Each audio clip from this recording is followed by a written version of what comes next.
Assalamualaikum, kembali bertemu dalam MHI Malaysia hari ini, Jumaat yang permai, tenang, damai. Alhamdulillah. Ya, seindah Kerawang.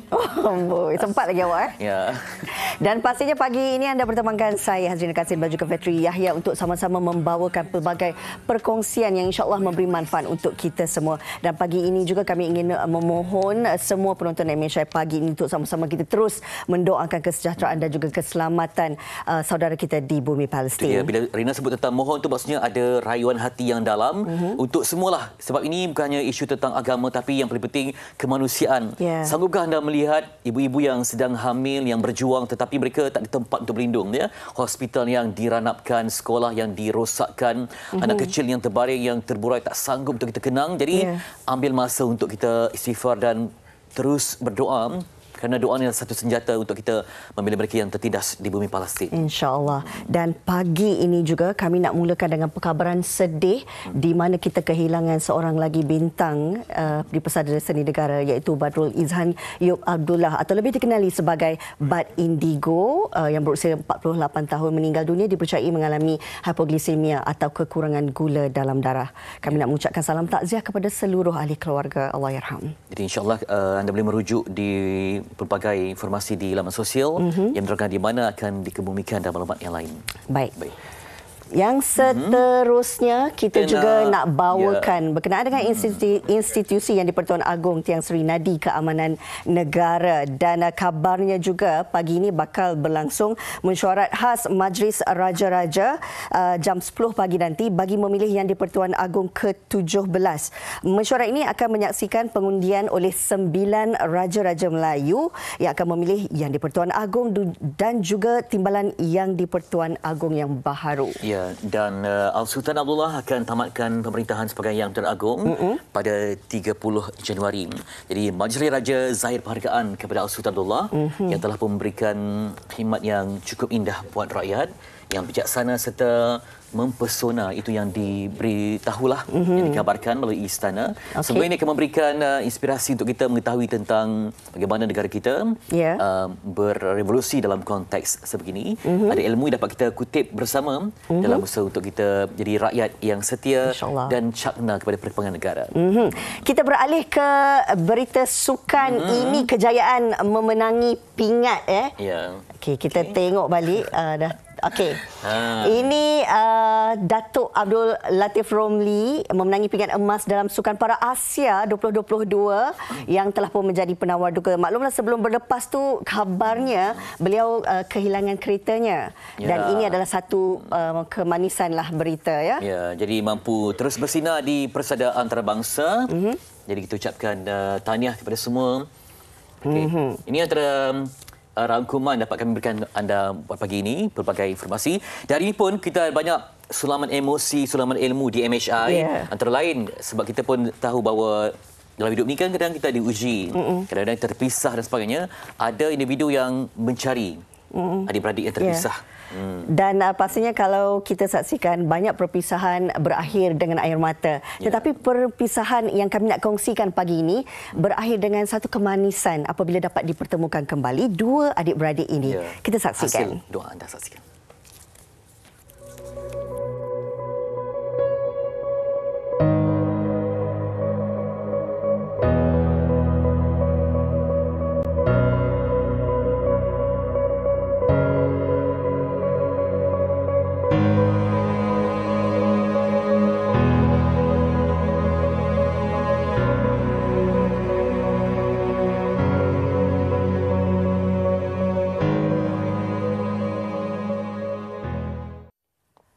Baik, itu dia tadi perkongsian yang kami nak bawakan sebenarnya dan mereka sudah pun bersama kita di studio ini. Elok kita perkenalkan terus dua adik-beradik, kabarnya baru 2 kali bertemu ni. Ini dia Muhammad Azwan Adam, abangnya, dan juga Aminuddin Adam, adik. Selepas 30 tahun terpisah. 30 tahun. 30 tahun terpisah. Bagaimana boleh terhati kan? Kita pun memang dah lama wujud media sosial ni. Macam mana baru akhir-akhir ini yang sedang betul usaha untuk mencari? Okey, mendapat Azwan ataupun Aminuddin, ceritakan. Mula tu saya dapat satu WhatsApp. Ya. Mana satu abang nampak sebaya? Saya adik. Adik. Okey, adik Aminuddin. Masa tu 31 Ogos saya dapat satu WhatsApp. Bapa saudara dulu yang mesej saya. Dia cakap, ada nak kenalkan Ami ni. Boleh, siapa? Abang Ami. Saya terkejut. Saya ada abang ke? Terkejut. Tapi sebelum ni pernah dengar juga mak cerita masa umur 14 tahun. Kita dah lupa, dah besar kan. Jadi tak mungkin abang dah datang sini. Macam tak percayalah. Okey. Aminuddin tinggal di mana sebenarnya? Saya asal Kelantan. Asal Kelantan tapi sekarang duduk Kelang. Dan waktu berpisah, Aminuddin tinggal dengan siapa? Dengan ayah. Ayah. Maksudnya Azwan tinggal dengan ibu. Dengan ibu. Okey, baik. Apa yang membuatkan, siapa yang cari siapa dulu ni? Saya dia cari. Okey, apa yang buatkan Azwan nak cari Aminuddin? Memang dah lama dah saya cari adik saya ni. Tapi sebelum tu guna media sosial ke macam mana sebelum? Kita tanya-tanya kepada Tanya-tanya juga saya mara apa semua pun tak tahu. Tak tahu. Ada hubungan itu. Cari alamat lama pun tak jumpa juga. Ada pindah ke Terengganu. Okey, okey, kedua ibu bapa memang masih ada ke atau bagaimana? Arwah ayah dah tak ada lah. Ayah dah tak ada. Awak tak sempatlah jumpa ayah? Tak sempat. Sebagai abang, masih ingat lagi tak ketika kecil bersama dengan adik? Masa tu saya pun last Waktu berpisah tu agak-agak umur Azwan berapa? setahun. Setahun. Masih kecil lagi. Jadi lepas tu yang mungkin berlaku perpisahan dalam keluarga. Terus tak jumpalah. Tak jumpa langsung lah sebab masa tu Azwan pernah cerita, dia datang saya kecil-kecil. Dia datang tu jumpa ayah lah. Dia datang jumpa ayah. Dapat jumpa juga. Saya kecil masa tu adik-adik lain tak ada lagi. Jadi saya tidur masa tu. Okey, Saya tak dapat jumpa. Ni lah, kali kedua ni saya tengok dia. Okey, bila Aminuddin tinggal dengan ayah kan, ayah dah bercerita tentang abang. Tapi kalau Azwan, pernah tak arwah ibu bercerita tentang Aminuddin pada Azwan? Mak tu pun mak tak tahu patah-patah dua orang. Dia memang tak ada langsung dah berpisah nak bercerita ya. Okey, jadi bukan senang sebab kalau ikutkan nama Aminuddin, nama yang senang kan, nama yang ramai orang ada. Jadi nak cari tu maklumat tu macam mana? Jadi apa yang menyebabkan titik mula yakin ini Aminuddin yang dicari tu? Sebab apa? Apa faktor yang jelas tu? Saya ni Siapa yang beritahu mula-mula? daripada pakcik saya juga. Saya pun dapat kenal dia pun dalam putus orang itu. Dapat nombor tu pada pakcik saya juga. Okey. Lepas tu saya dah WhatsApp lama dengan dia tu pun nak tanya dia. Dalam masa tu saya tanya dia, ada tak nombor adik saya ni? Dia kata ada. Ada. Tu dia bagi, saya tu WhatsApp dia. Selepas 30 tahun baru tahu ni. Dan nak tanya juga, bila agaknya kali pertama bertemu ni? Tanggal bila? Ingat tak? Sebulan lepas 31 Ogos. Selepas 31 Ogos tu. Waktu bertemu tu di mana? Siapa yang rancang pertemuan tu? Saya rancang untuk jumpa dia dekat Kelang. Jumpa di Kelang, di rumah awak? Di bengkel. Bengkel tempat kerja. Dekat tempat kerja. Okey, kalau boleh kita imbas kembali kan, waktu mula-mula jumpa tu, macam mana perasaan kedua-dua? Maklumlah dah 30 tahun tak jumpa kan? Mula tu macam kawan biasa tau. Tapi segan-segan lah. Ya, ke abang saya ni. Beza umur berapa tahun? Cakap, Beza umur? 4 tahun. 4 tahun. Okey. Lepas tu, sombong-sombong yang wearer dekat, yang wearer tu, tiba-tiba saya rasa sebab. Saya dah pergi. Abang dah start kereta nak pergi. Saya berlari peluk dia. Alah. Kita tengok sikit mungkin ada yang tak perasan yang tular tu kan. Ini antara video pertemuan mereka. Ya. Jadi dengan perkahwinan lain tu ada adik lain juga. Yang mak saya ada kahwin lain, ada adik 3 orang kat Kelang juga. Okey. Ayah pun berkahwin lain. 7 adik-beradik. 7 adik-beradik. Yang ibu sebapa kalian berdua. Okey. Jadi kebahagiaan dapat ialah macam kehidupan baru kan. Orang yang kita nak cari tak dapat membesar bersama, tapi macam mana nak digambarkan kesyukuran terdapat bertemu dengan insan-insan secara sedaging ni. Itu pun ada bincang raya nanti nak berkumpul. Kumpul semualah. Dah plan dah lah. Nak jumpa. Ya lagi tak jumpa lagi apa? 6 lah. 6 orang lagi dekat Terengganu. Maaf nak tanya, Aminuddin tinggal di Kelang, Azwan tinggal di mana? Pahang. Di Pahang. Dengka. Oh, dan dah sudah berkeluarga lah. Sudah berkeluarga. Dah bawa family jumpa dengan adik?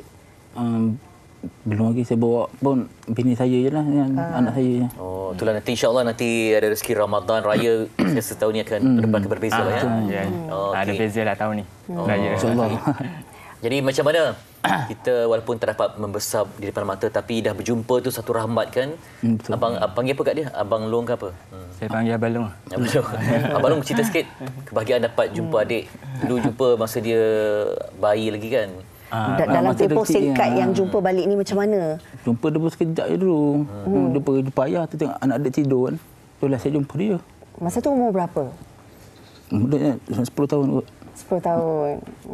Ya, Sekarang ni bila dah jumpa balik, macam mana rasa hilang rindu tu pada Aminuddin? Tu buat rindu lah. Seronok. Kalau bagi saya satu hadiah paling besar lah. Allahu Akbar. Dulu tak sempat main kejar-kejar kan? Tak pada kita main bola ke apa kan? Apa kata-kata yang Azwan boleh sampaikan kepada Aminuddin yang terpendam selama 30 tahun ni, mungkin nak luahkan hari ini? Mungkin perasaan rindu, perasaan sayang. Apa yang mungkin nak cakap? Memang rindu pun dah lama mencari adik-adik abang. Aminuddin, ada apa-apa yang nak disampaikan pada abang? Ya, apa? Bagi saya, lepas pada arwah ayah, kira ni pengganti saya. Allah Akbar. Sebab dia datang tu waktu sebenarnya ulang tahun saya, 31 Ogos. Oh, lahir 31 Ogos. Tapi saya dapat lihat abang ni memang bertanggungjawab, seorang abang yang Sangat penyayang. kita dapat rasakan kasih sayang seorang abang tu ya. Kalau boleh juga kesempatan kami beri untuk, ini maklum kali kedua kan berjumpa kan? Boleh peluk abang. Kalau nak peluk adik kan? Ini kesempatan malu kan? Tak apa. Sebab kita rasa ini momen yang sangat bermakna, sebab tak semua orang perpisahan yang berlaku akibat daripada perpisahan ibu dan bapa ini dapat berjumpa balik adik-beradik. Jadi insyaAllah lepas ni dapat kita tautkan kembali ya, mungkin nak berjumpa dengan mak secara, pak secara. Hari ini dah keluar di TV3, lepas ini lebih besarlah keluarga tu insyaAllah ya. InsyaAllah. Kami doakan yang baik-baik saja. Sebab yang lepas tu biarlah lepas ya, kita membina Betul. kehidupan yang baru InsyaAllah. Okey. Baik, terima kasih kita nak ucapkan kepada Aminuddin dan juga Azwan sudi datang. Ada yang datang dari Pahang hari ini ya. Datang semata-mata untuk berkongsi kemanisan pertemuan selepas 30 tahun Allah ini. uji sekian lama ya, tapi berkat doa, berkat usaha yang pentingnya mereka bersatu kembali. Kita doakanlah moga-moga menjadi asbab lebih bahagia kehidupan ya. Sebab dah seolah-olah macam kita sebenarnya kita hidup tapi ada yang tertinggal kan. Betul. Ada yang tak settle lagi. Ada tak lengkap lagi. Tak lengkap lagi, tapi hari ini alhamdulillah dipermudahkan semuanya. Nanti jangan lupa ya, raya nanti kita dapat hubungi kembali ke. Betul. Kalau boleh kita jadi tetamu Malaysia hari ini, berkongsi dengan semua keluarga kan. Berapa anak? Saya tak kahwin lagi. Okey, baik. Mudah-mudahan ada jodohnya nanti ya, insya-Allah. Mana tahu lepas ni abang boleh kenalkan. Okay. Baik, terima kasih Azwan, Aminuddin. Mudah-mudahan satu hari nanti kita dapat bertemu kembali bersama dengan keluarga besar mereka di hari raya, siapa yang tahu Tapi nak mainkan lagu ke? Mengiringi pertemuan ini. Okey, kita juga berapa lagi nak dikongsikan. Okey. Ini berkenaan dengan satu perkongsian yang menarik daripada wartawan penyiaran kami, Afiq. Esei dalam air. Macam tak masuk akal. Tetapi ini kisah seorang pelajar Kolej Politek Mara, KPTM Alostar Kedah, Ahmad Fudail Ahmad Kennedy mendapat pengiktirafan Malaysia Book of Records selepas berjaya menulis karangan sambil menyelam dalam air sedalam 5 meter. Wow, saksikan. hebatnya. Nak saya ni? Rangkuman. Silakan. Kiraan masa mula akan ditentukan oleh isyarat yang diberikan oleh penyelam ketiga.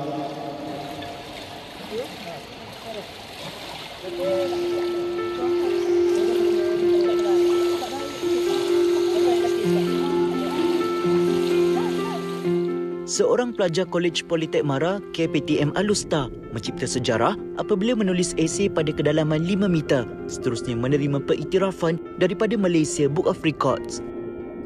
Kejayaan itu dilakar pelajar semester 6 Diploma Pengurusan Pejabat Ahmad Fudail Ahmad Kennedy, 20 tahun, yang berjaya melengkapkan 350 patah perkataan esei bertajuk Kepentingan Pembangunan Personaliti kepada Graduan yang ditulis dalam sebuah buku khas kalis air dengan mengambil masa lebih 1 jam 34 minit.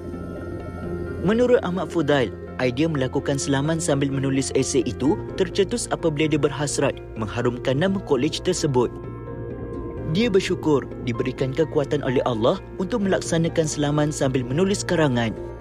Dan hari ini saya bersyukur saya dapat menjayakan dan saya dah berjanji dengan pengarah saya untuk membawa pulang sijil Malaysian Book of Record untuk diletakkan di dalam bilik beliau. Dan hari ini alhamdulillah perkara itu tercapai.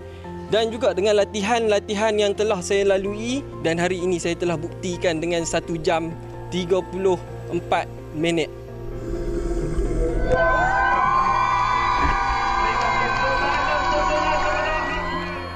Jelasnya, faktor kesejukan yang dialami sedikit sebanyak mengganggu fikiran dan mental untuk menulis karangan terbabit namun tidak mematahkan semangatnya.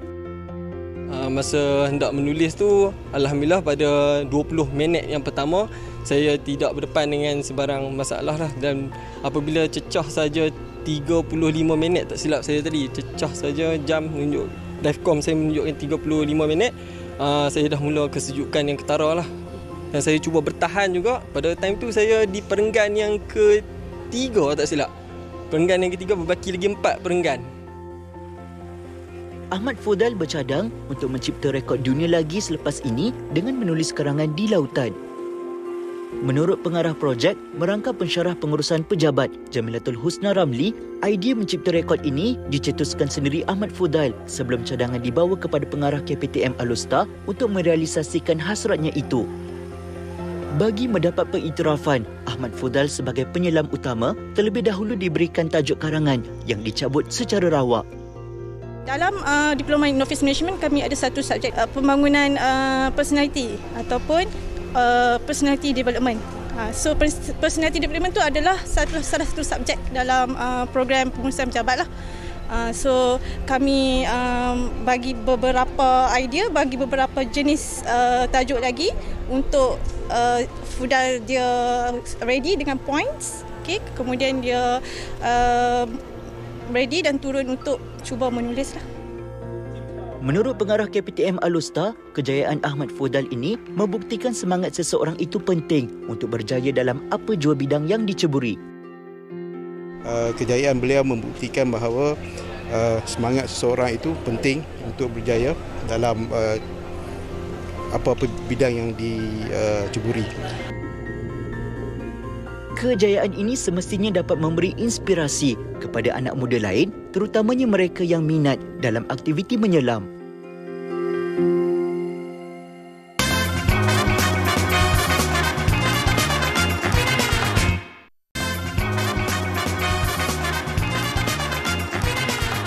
Kembali di Masyarakat, kita fokus hari ini Jumaat. Seperti biasa ada soal wang untuk kita melihat topik-topik yang penting untuk kita cakna tentang dunia ekonomi. Kali ini berkaitan dengan terus berbelanja dengan berhemah. Di samping kita terbaca dengan pelbagai isu ekonomi, kita disarankan untuk berbelanja demi ekonomi negara. Dan saya akan berbincang bersama dengan Profesor Madya Dr. Ahmad Razman Abdul Latif, pengarah program MBA Putra Business School. Sebelum tu ada benda nak dikongsikan. Kita dapat Prof kongsikan tentang MBA. Ya, 2 hari lepas baru buat pengumuman bahawa MBA di Putra Business School telah berjaya diiktiraf oleh QS World Ranking sebagai nombor 1 di Malaysia, 24 di Asia. Itu kita bangga sekarang ni. Mukadimah yang terbaik. Dan kita juga berbincang tentang belanjawan 2024 yang mana sokong pengguna terus berbelanja. Jadi sebagai mukadimahnya mungkin dapat Prof lihat perkara ini penting untuk survival ekonomi negara. Silakan. Ya, bila kita melihat pertama, baru-baru ini ada pengumuman atau pembentangan belanjawan 2024. Kalau kita lihat belanjawan terbesar, saya lihat poin-poin yang diletak 294 poin tu, maknanya paling tebal lah dan belanjawan paling besar. Tetapi kalau kita teliti belanjawan itu, mungkin orang ingat kerajaan akan terus berbelanja dengan begitu banyak. Tetapi sebenarnya adalah ianya perbelanjaan berhemah. Kita lihat belanja pembangunan dikurangkan untuk mengurangkan hutang, defisit pun dikurangkan kepada negatif 43%, dan juga kita tengok subsidi dikurangkan walaupun bukan subsidi bersasar seterusnya, tetapi ianya mencerminkan orang kata apa yang kerajaan mahu lakukan, iaitu tahun depan perbelanjaan mesti berhemah dan ianya harus turun kepada rakyat juga. Bermakna ianya merupakan satu signal ataupun tanda teruskan berbelanja tahun hadapan. Kalau tak berbelanja macam mana kita nak hidup seharian. Tetapi harus melihat cara government ataupun kerajaan lakukan, iaitu dengan berhemah. Itu kita nampak bayangan untuk tahun hadapan lah. Ya, berbelanja tapi berhemah mencabar juga ya, sebab kita nak merangsang. Tapi apa pula pandangan orang ramai tentang isu ini? Mungkin mereka ada pandangan tersendiri, kita dengarkan bersama.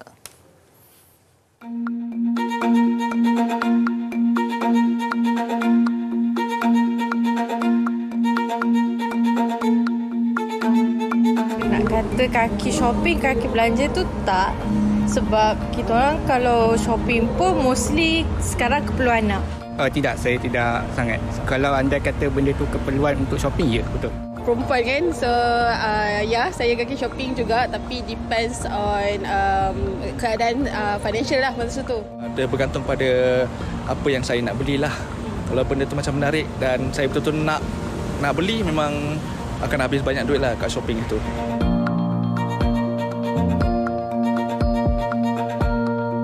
Keperluan dia adalah makan, tempat tinggal dengan pengurusan diri.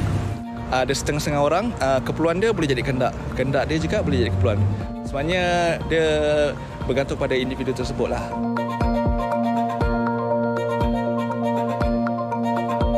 Berhemah dari segi turunkan apa yang kita nak beli adalah mustahil. Contoh keperluan asas seperti beras, minyak dan barang-barang grocery lain, kita nak berhemah cara macam mana, turunkan ataupun nak kurangkan, itu adalah sangat mustahil. Untuk saya sendiri, even ekonomi tak teruk pun, saya still bezakanlah apa komitmen saya, apa keperluan saya dan apa yang saya kena simpan. Sekarang nak beli beras, harga dia mahal. Kalau dulu beras mungkin 10 kilo kita boleh dapat dalam 30-40. Sekarang beras pun jejak dekat harga 60-70, which is saya rasa benda tu agak tak masuk akal lah, sebab gaji masih sama tapi keperluan hidup, kos sara hidup sekarang tinggi dan itu akan mendesak dan menyeksa rakyat-rakyat macam kita lah, rakyat-rakyat biasa kita ni.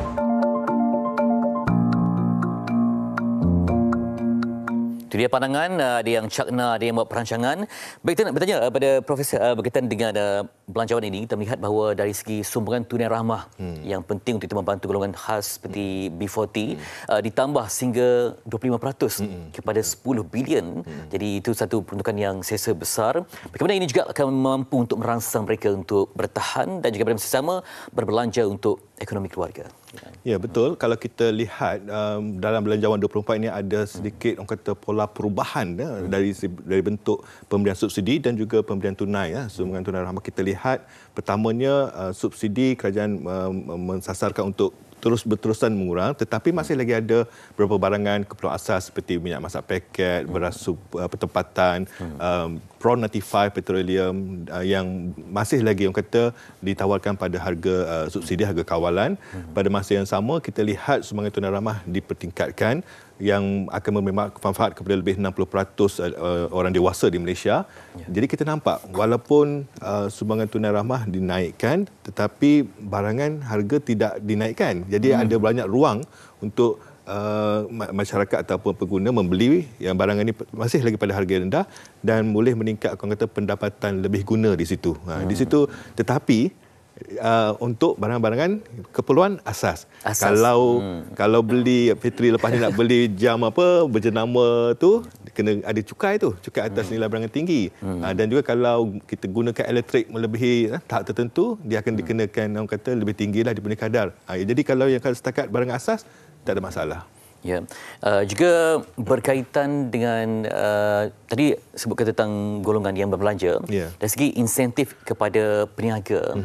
Okey, nanti kita akan tanya pula supaya nanti mungkin ada insentif untuk pasaraya ke buat potongan harga istimewa. Macam mana mereka ni dapat diberikan insentif. Tapi kita juga nanti nak berkongsi suasana di Karnival Jom Heboh yang bermula selama 3 hari, hari ini, esok dan lusa. Dan semoga dapat kita meriahkan keluarga hari ini, dapat berbelanja sebenarnya dan juga dapat menikmati pelbagai program yang menarik daripada Media Prima bersama dengan Fariah On yang bersedia di Angsana Johor Bahru untuk liputan Karnival Jom Heboh. Silakan Fariah.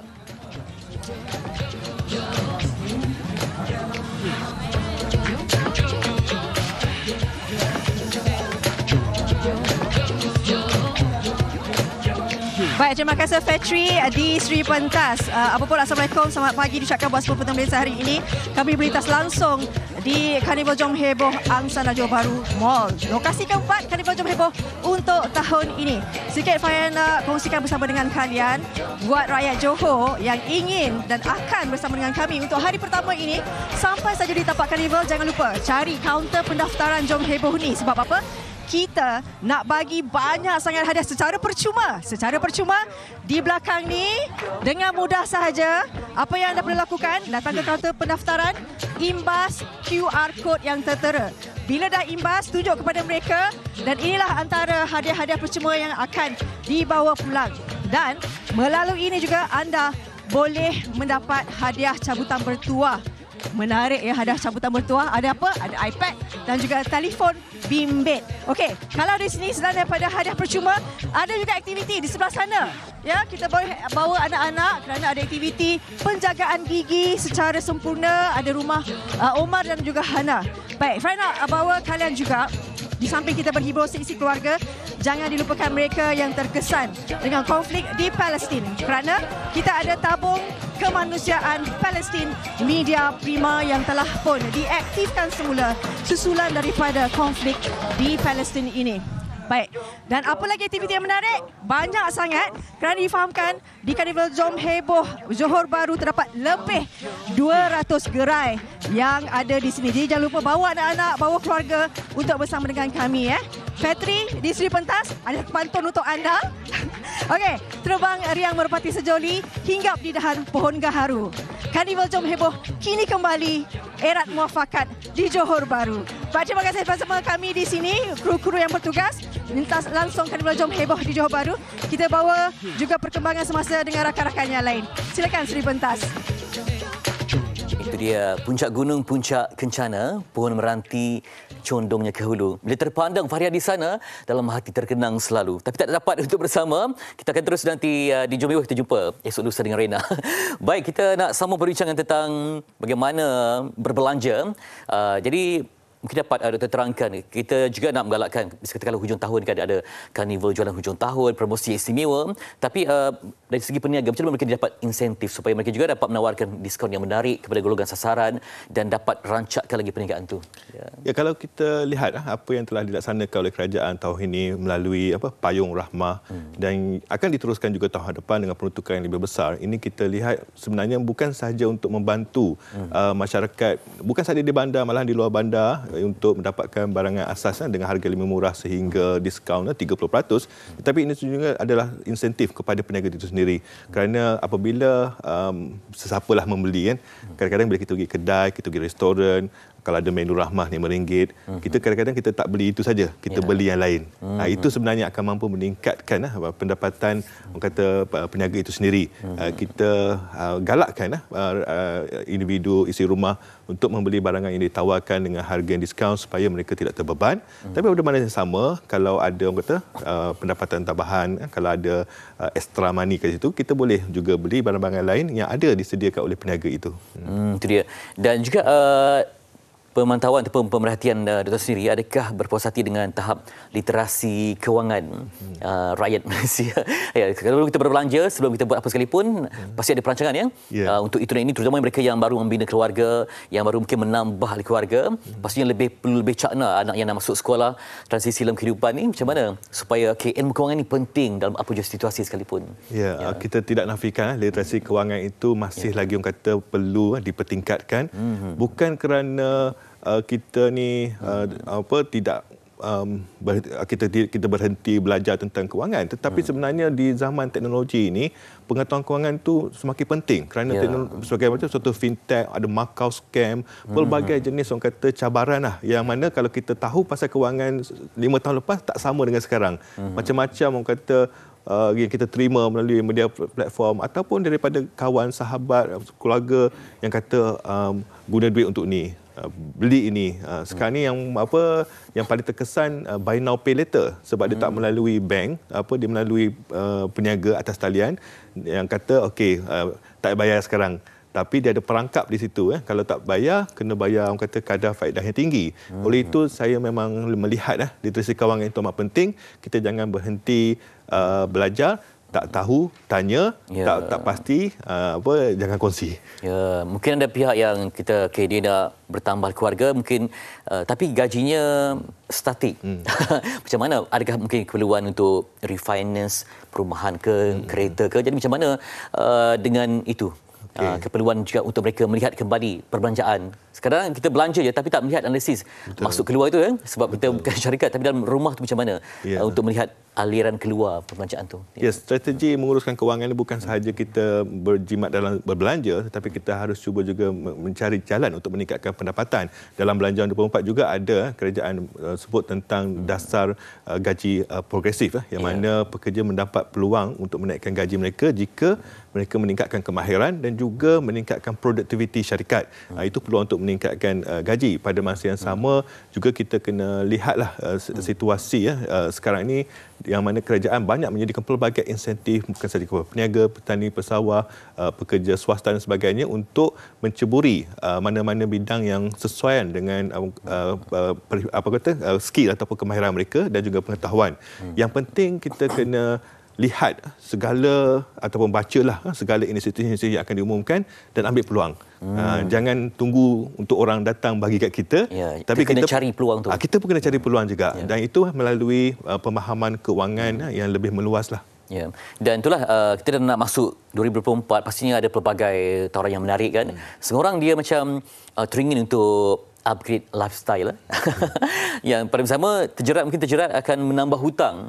Macam mana supaya tidak jadi mangsa sasaran terbeban dengan hutang. Kita nak menambah perbelanjaan bersama bukan membantu ekonomi tapi juga kita tambah hutang sebabkan kata kuncinya lifestyle itu sendiri. Ya, memang kita harus ada disiplin diri. Jangan terpengaruhlah kalau kawan sebelah kita pakai baju Melayu liklap butang liklap itu kita pun nak beli yang sama.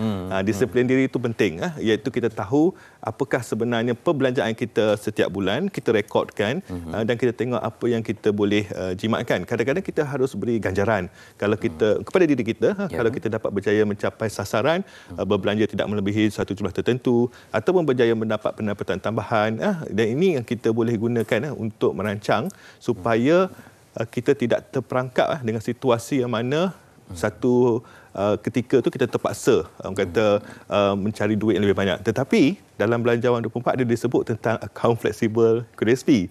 Itu juga satu inisiatif lah. Kalau kita merancang tetapi kadang-kadang kalau ada masalah ada lagi ruang untuk kita mendapat bantuan ataupun dana tambahan. Ya.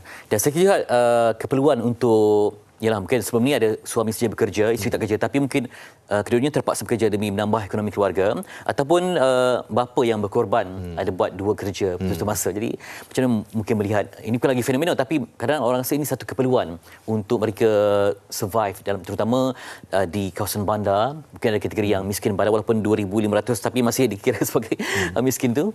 Ya betul, sebab kalau kita lihat gaji median pekerja di Malaysia sekarang 2,424 amat rendah. Kalau dua-dua bekerja macam Fetri cakap itu, kalau dua-dua gaji purata 4,800 5,000 tu, purata perbelanjaan isi rumah di Kuala Lumpur sebenarnya RM7,000. Kalau di Selangor 6,000, kalau Putrajaya 8,000. Jadi itu memang tak cukup.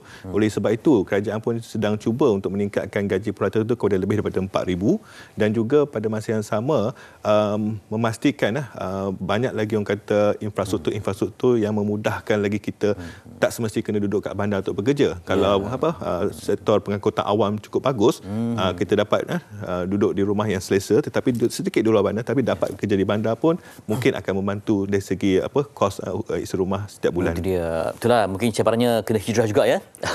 Hijrah pada kawasan yang lebih rendah kosnya, bersama gaji pun seimbang begitu. Kita masih terhad ni mungkin dapat diberikan satu saranan kepada orang ramai supaya berbelanja berhemah pada sesama itulah seiring dengan ilmu kewangan untuk kita survival di zaman yang mencabar ni. Silakan.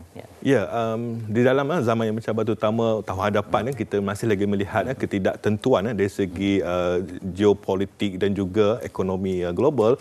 Kita sebagai individu, sebagai isi rumah di Malaysia ini harus sentiasa memastikan bahawa pengurusan kewangan kita sentiasa di tahap yang terbaik dengan meningkatkan literasi pemahaman kewangan. Pada masa yang sama kita harus mendisiplinkan diri kita jangan mudah terpengaruh dengan persekeliling kita dari segi kawan-kawan beli macam-macam. Kita haruslah tengok apakah keperluan semasa kita, kehendak kita, dan tidak semestinya kita harus orang kata berjimat sehingga menjejaskan kualiti hidup, tetapi berbelanja dengan berhemah, tahu kat mana barangan yang orang kata memang orang kata diskaun, good bargain dan sebagainya, dan pada masa yang sama kita cuba mencari peluang untuk meningkatkan kemahiran dan pengetahuan supaya kita dapat gaji yang lebih kompetitif, supaya kualiti hidup kita lebih orang kata menjadi lebih baiklah. Itu dia tadi sebutkan jangan kedekut dengan diri sendiri sampai kita teruk juga. Yang penting wasatiyah, pertengahan. Betul. Antara boros dan juga tidak juga kedekut. Kita sedang-sedang saja untuk hidup selamat dan ada tabungan kecemasan apa jua yang berlaku. Terima kasih Profesor Madya Dr. Ahmad Razman Abdul Latif, pengarah program MBA Putra Business School yang berkongsi tip penting disiplin itu sangat penting, literasi kewangan juga penting. Yang penting kita kena faham apa yang berlaku dalam ekonomi kita dan rancak untuk membuat perancangan pada masa hadapan. Dan kita juga melihat harga emas semasa bagi emas 916 pada harga RM310.88 dan emas 999 pada harga 339.05. Baik, bagi kadar tukaran mata wang asing, $1 Amerika bersama dengan 4.78, Singapura 3.49, RM100 bersama dengan 0.030, 100 baht Thailand 13.20 dan 100 Japanese yen bersama dengan 3.18. Itu kadar tukaran wang asing. Dan 5 kaunter yang paling aktif anda perhatikan di skrin. Etihad Holding Berhad 3.600, kemudian dengan Petronas Gas Berhad, Bonia Corporation Berhad, Bright Packaging Industry Berhad dan juga Oriental Interest Berhad warrants 2021-2026 pada 0.190. Itu dia, kita berikan info juga maklumat dalam seorang hari Jumaat ini. Okey. Dan jangan lupa untuk anda yang berada di Carnival Jomebo, jangan lupa untuk bersama kami kita semarakkan keindahan bersama dengan keluarga dan berkongsi pelbagai yang menarik untuk anda. Okey. Dan anda boleh dapat temui Carnival Jomebo yang kini dah masuk ke tahun yang ke-20 dan persembahan artis hebat di studio ramai sangat seperti Wan Khairi, kita ada Sheila Zikir, Umi Nazira, Sazi Falak, selebriti media prima, serta maskot-maskot seperti Mila, Little Amar dan juga Alif dan Sofia. Kita ada juga Dino Land oleh NSTP, Bulletin Challenge, ikuti pertandingan dan permainan, pesta makanan dan banyak lagi, serta hadiah percuma sepanjang hari. Carnival Jomebo 27 sampai 29 ini di Padang ANB Angsana Johor Bahru. Jom kita ramai-ramai meriahkan Carnival Jomebo yang masuk ke tahun yang ke-20. Okay, nanti nak bersama dengan Reina dengan usaha untuk kita berwakaf untuk Masjid Membina Rumah Allah yang tercinta kembali selepas ini.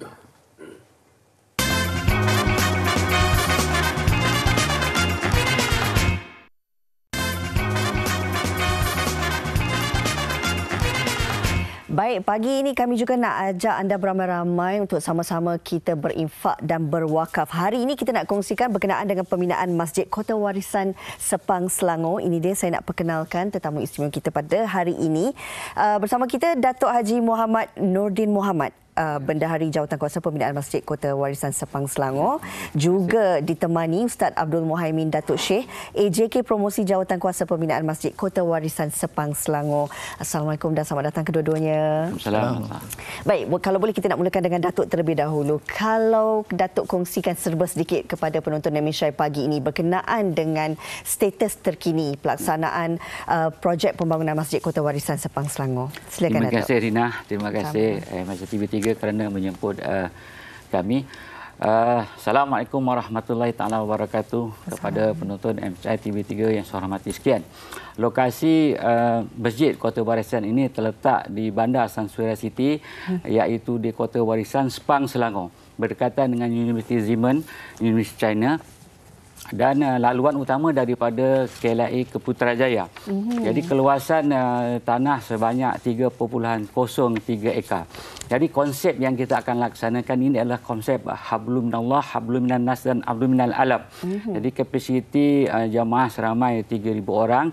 Kita akan laksanakan membina kelas-kelas kafah seramai 1,300 orang dan juga untuk dewan komuniti bagi komuniti, dewan-dewan seberguna untuk komuniti dan juga rumah keluarga bagi kaki-tangan masjid. Dan juga kita ada pengurusan untuk bilik-bilik pengurusan staf-staf dan juga pengurusan jenazah. Dan juga sini kita akan mengadakan konsep tempat duduk dan tempat parking yang istimewa lah. Dan kita juga beka kepada orang-orang OKU lah. Dan juga di sini untuk makluman para penonton yang hormat, kita juga akan bekerjasama dengan pihak Majlis Daerah Sepang, iaitu kita akan menyatakan keceriaan yang ada di situ untuk supaya masjid ini nanti kelihatan indah dan cantik. Untuk maklumat para penonton semua, di Kota Warisan ini kita cuma ada 2 sahaja surau yang bertaraf Jumaat, iaitu Surau Al-Hijrah dan Surau Bistari. Jadi untuk menampung pada hari Jumaat jamaah yang terlalu ramai, tidak menampung surau inilah. Jadi begitu juga dengan pada tahun lepas ramai 2,000 orang telah mendaftar di Kafah. Jadi kita dapat menerima sebanyak 830 orang saja sebab kekurangan kelas-kelas Kafah. Justru itu kami sebagai ahli jawatankuasa menyeru supaya masjid ini agar dibuat segeralah. Jadi saya mengucapkan ribuan terima kasih dengan kerjasama di antara PAID Sepang, Majlis MAIS, PAID dan juga PTD Sepang dan juga Majlis Daerah Sepang yang telah memberikan kelulusan untuk membuat pembinaan masjid ini. Terima sekali saya mengucapkan terima kasih sekali lagi kepada Kerajaan Negeri Selangor kerana telah mewartakan tanah tapak ini untuk digazetkan sebagai tanah masjid lah, insyaAllah. Okey. Baik, pasti kita juga nak tahu berapa jumlah kos keseluruhan yang diperlukan dan dana yang terkumpul setakat hari ini, Datuk. Kalau boleh dikongsikan juga, manalah tahu pagi ini ramai dalam kalangan penonton nak berinfak. Bagaimana caranya? Kos keseluruhan pembinaan ini 25 juta. Jadi sejak kita jalankan konsep infak dan dana pada bulan 6 tahun lepas, sehingga kini dana terkumpul sebanyak 5.1 juta. Jadi arahan daripada Perwadangan Wakaf Selangor kita kena ada 12.5 juta, iaitu separuh daripada kos baru kita mulakan projek ini. Jadi justru itu kini kita akan bagi penonton-penonton yang ingin menginfak atau menerima, tuan-tuan bolehlah secara online. Kita ada Afin Bank, kita ada Maybank dan juga kita ada LSP Bank. Nombor yang tertera di kaca TV tuan-tuan. Dan juga tuan-tuan boleh membayar secara scan QR code dan Type Pay. Dan juga tuan-tuan boleh bayar secara melalui cek ataupun melalui bank draft. Dan juga sekiranya tuan-tuan nak berinfak secara bersekemuka, kita ada pejabat urusan kita di Warisan Megah berdekatan dengan Masjid Kota Warisan. Dan juga tuan-tuan boleh terus berjumpa dengan pihak-pihak pegawai yang telah dilantik oleh pihak Perbadangan Wakaf Selangor. Yang ada di situ Datuk Hashim, saya dan juga Ustaz. Saya bolehlah berhubung dengan dia terus. Baik, Datuk. Okey. Ustaz, nak tahu juga apa mungkin saranan daripada Ustaz sendiri bagi para dermawan di luar sana untuk sama-sama berinfak bagi masjid ini? Baik, bismillahirrahmanirrahim. Sidang penonton yang dirahmati Allah. Agama Islam kita lahir untuk mendorong kita supaya ada kepekaan sosial.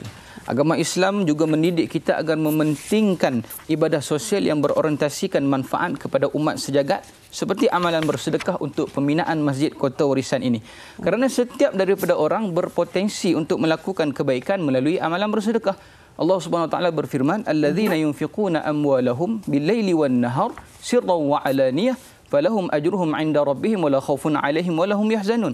Orang-orang yang mendermakan hartanya pada waktu malam, pada waktu siang, sembunyi dan terang-terangan, mereka beroleh ganjaran pahala di sisi Allah dan tidak ada kebimbangan dan ketakutan dalam diri mereka.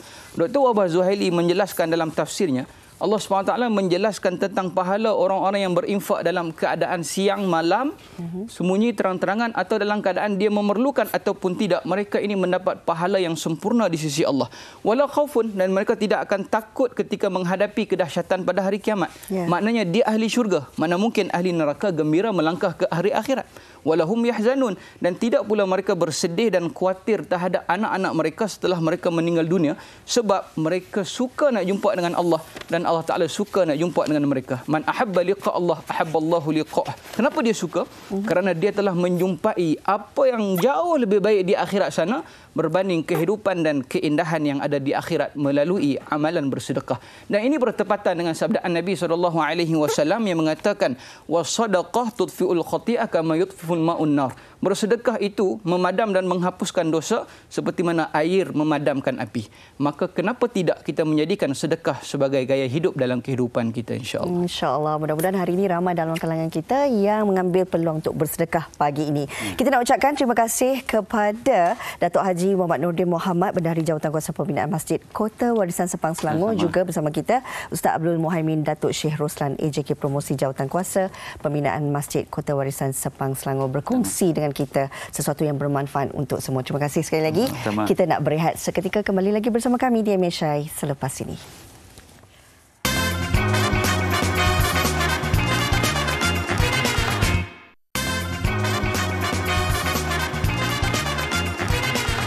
Masih di MHI, panas dengan isu-isu kita hari ini.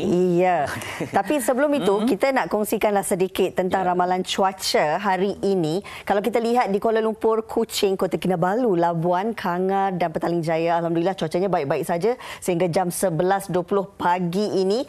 Berikutan itu juga kita lihat cuaca yang sama di Alustar, Kota Baru, Kuantan, Ipoh, Senai dan Putrajaya. Okey, dan untuk anda yang berada di kawasan yang berkaitan, elakkan beraktiviti ataupun migrasi di kawasan yang telah pun akan diberitahu akibat monsun ataupun tengkujuh angin kencang dan sebagainya. Dan ini penting sebab kita pun tahulah ada kawasan yang terpaksa ditutup demi keselamatan bersama. Ya, okey. Memang kadang setengah tempat memang diletakkan dilarang masuk dan dikawal rapi untuk mengelakkan kejadian buruk yang tidak diingini. Baik, minggu depan kami kembali lagi di hari Isnin dengan topiknya. Ini sesuatu yang istimewa lah untuk anda pencinta makanan. Kita ada apa balik? Ada peanut butter ramen. Wow, sesuatu yang unik. Banyak lagi sebenarnya yang kita nak bawakan menu-menu istimewa Isnin hadapan. Itu dia. Ni baju kurung ke baju apa? Baju kurung Kedah. Oh, kenapa nama dia baju kurung? Kenapa ya? Supaya dikurung syariat dan budi bahasa Melayu. Oh, alhamdulillah. Itu sesuatu yang bermanfaat. Info anda hari Jumaat. Jumpa lagi minggu depan. Salam hujung minggu. Saya Zrina Kasim. Fetri Ayah. Assalamualaikum. Jumpa lagi.